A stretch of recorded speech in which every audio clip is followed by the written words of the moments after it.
వీక్షకులందరికీ నమస్కారం. 2026వ సంవత్సరం వృషభ రాశి వారికి ఏ విధమైనటువంటి ఫలితాలను ఇవ్వబోతూ ఉన్నది అనేటువంటి విషయాన్ని ఈ వీడియో ద్వారా క్లుప్తంగా తెలుసుకునే ప్రయత్నం చేద్దాం. ఇక్కడ ప్రేక్షకులు ఒకటి గమనించాలి.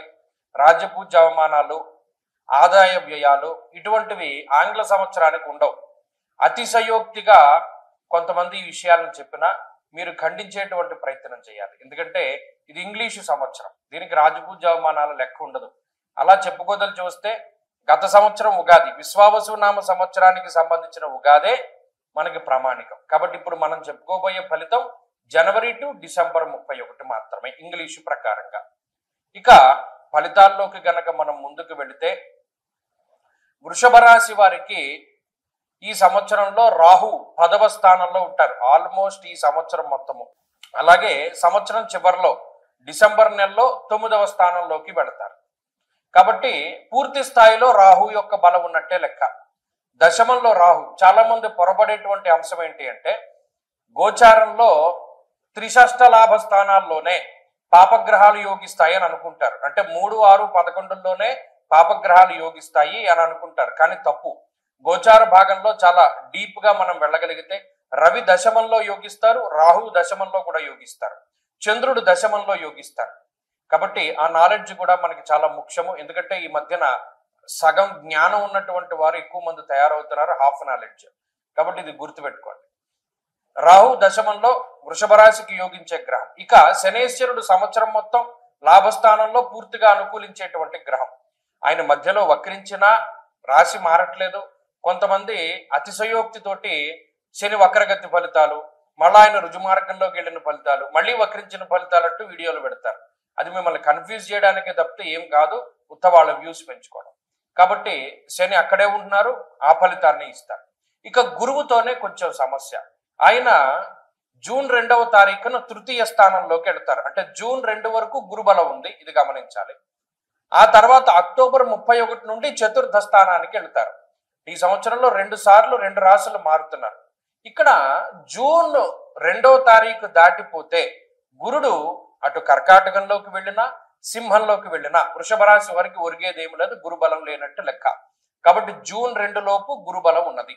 అంటే దాదాపుగా పూర్ణంగా అన్ని దీర్ఘ సంచార గ్రహాలు యోగిస్తున్నాయి. దాదాపు 70% బలాన్ని కలిగి ఉన్నటువంటి రాశి ఈ వృషభ రాశి. ఈ సంవత్సరంలో 70% శుభ ఫలితాలను మనం ఆశించవచ్చు. ముఖ్యంగా లాభస్థానమందు శనేశ్వరుడు ధనధాన్యాలని అభివృద్ధి చేస్తారు.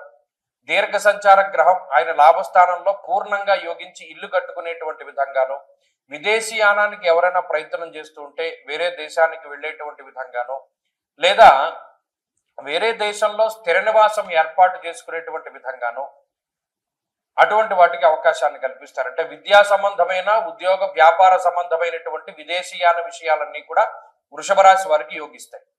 రెండో విషయం ఏంటి అంటే ఉద్యోగ సంబంధమైనటువంటి విషయాలు. గత సంవత్సరంలో 2025వ సంవత్సరంలో ఉద్యోగ పరంగా ఏవైతే అనేక రకాల సమస్యలు ఉన్నాయి, ఒడిదుడుకులుండి, ఉద్యోగం లేక కొంతకాలం ఉండి కొంతకాలం లేనటువంటి పరిస్థితులు ఉన్నాయో అటువంటి పరిస్థితుల నుండి బయటపడగలుగుతారు. కొంత ఉద్యోగ స్థిరత్వం ఉంటుంది, ఉద్యోగ పరంగా మంచి ఎదుగుదల ఉంటుంది, ఒక గుర్తింపు సంబంధమైనటువంటి అంటే ఏదైనా ఒక నామినేటెడ్ పదవుల్లో కానీ నామినేటెడ్ ఉద్యోగ స్థానాల్లో కానీ వారు ఉండడానికి అవకాశం ఉంటుంది. అలాగే సమాజానికి సేవ చేయగలుగుతారు, 10 మంది యొక్క మన్ననల్ని పొందగలుగుతారు, మీలో ఉన్నటువంటి ప్రజ్ఞాపాఠవాలను బయటికి తీసుకురాగలుగుతారు. అలాగే కొత్తగా ఏదైనా విషయాలు నేర్చుకోగలుగుతారు. ప్రతిదీ హాఫ్ నాలెడ్జ్ గా కాకుండా పూర్తిగా మనం చేయాలి అనేటువంటి దృక్పథాన్ని కలిగి ఉంటారు, ధైర్యంగా ఉండగలుగుతారు. అలాగే శుభ కార్యక్రమాలు చేయగలుగుతారు. చాలా ముఖ్యమైన విషయం ఏంటి అంటే వివాహాది శుభ కార్యక్రమాలు, సంతాన సంబంధమైనటువంటి విషయాలు బాగున్నాయి. గృహయోగం ఉన్నది ఈ సంవత్సరంలో, వాహన యోగం ఉన్నది. అసలు బంగారం ధరతో సంబంధం లేకుండా అకేషన్ కి సంబంధించి ఏదైనా ఒక పర్వమో లేకపోతే ఒక ఫంక్షనో వస్తే చక్కగా వెళ్ళి బంగారం కొనుక్కుంటారు. ఇంత డబ్బు ఉంది ఇప్పుడు కొనాలి, ఇంత రేటు ఉంది ఇప్పుడు కొనుక్కోకూడదు అనేటువంటిది ఏమిలా. కాబట్టి ఆర్థిక స్వేచ్ఛ ఉన్నది, ఆరోగ్యపరమైనటువంటి స్వేచ్ఛ ఉన్నది. ఆరోగ్యపరమైనటువంటి సమస్యలు కూడా ఈ రాశి వారికి ఏమి కూడా కనబడటం లేదు. అన్నిటి పరంగా కూడా ఈ గ్రహస్థితి చాలా మెరుగైన ఫలితాలు ఇస్తుంది. ఇంకా చెప్పుకోవాలి అంటే జూన్ నెల 2వ తారీఖు లోపు పూర్తి స్థాయిలో ఈ గ్రహస్థితి మీకు అనుకూలంగా ఉంటుంది. జూన్ నెల 2వ తారీఖు దాటిన తర్వాత గురుబలం తగ్గుతుంది. అతిక్లేశం, బంధువైరం, దారిద్ర్యం, దేహపీడనం అన్నది శాస్త్రం. ఉద్యోగపరమైనటువంటి సమస్యలకి, బంధుమూలకంగా ధనాన్ని ఖర్చు పెట్టడానికి, లేదు బంధువులతోటి మాటపట్టింపులు ఏర్పడడానికి, వాటికి మాత్రం జూన్ 2 దాటిన తర్వాత కొంత సావకాశం ఉంటుంది. అలాగే అక్టోబర్ 31 దాటిపోయాక చివరి 2 నెలలు, సంవత్సరంలో చివరి 2 నెలలు కూడా అర్ధాష్టమ గురుడు ఫలితాన్ని ఇస్తారు. కాబట్టి ఆ సమయంలో యాచనం బుద్ధి చాంచల్య అనగా స్థానచలనానికి అవకాశం ఉంటుంది. ఓ ప్రాంతాన్ని దాటి వేరే ప్రాంతానికి వెళ్ళడానికి అవకాశం ఉంటుంది. అంతేకాకుండా బుద్ధి స్థిరత్వం ఉండదు. కాబట్టి సంవత్సరం చివరి 2 నెలల్లో ఏదైనా నిర్ణయం తీసుకోవాల్సి వచ్చినప్పుడు తీసుకోకండి, వాయిదా వేసుకుంటూ ఉండండి. అలాగే ఈ లోపల ఈ సంవత్సరంలో ఏదైనా ముఖ్యమైనటువంటి ఈవెంట్స్ ఏమైనా ప్లాన్ చేయదలుచుకుంటే జూన్ 2 లోపులోనే ప్లాన్ చేసుకోండి. అప్పుడైతే 90% మీకు గ్రహాల తాలూకు అనుకూలతలు ఉంటాయి.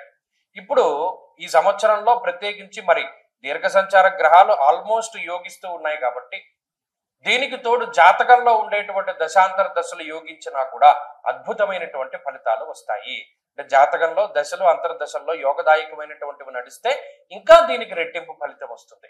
కాబట్టి ఈ సంవత్సరం మంచి సంవత్సరము. మరిన్ని శుభ ఫలితాన్ని పొందాలి అనుకునేటువంటి వృషభ రాశి వారు ఏం చేస్తారంటే ప్రతి నెలలో కృత్తికా నక్షత్రం వస్తుంది.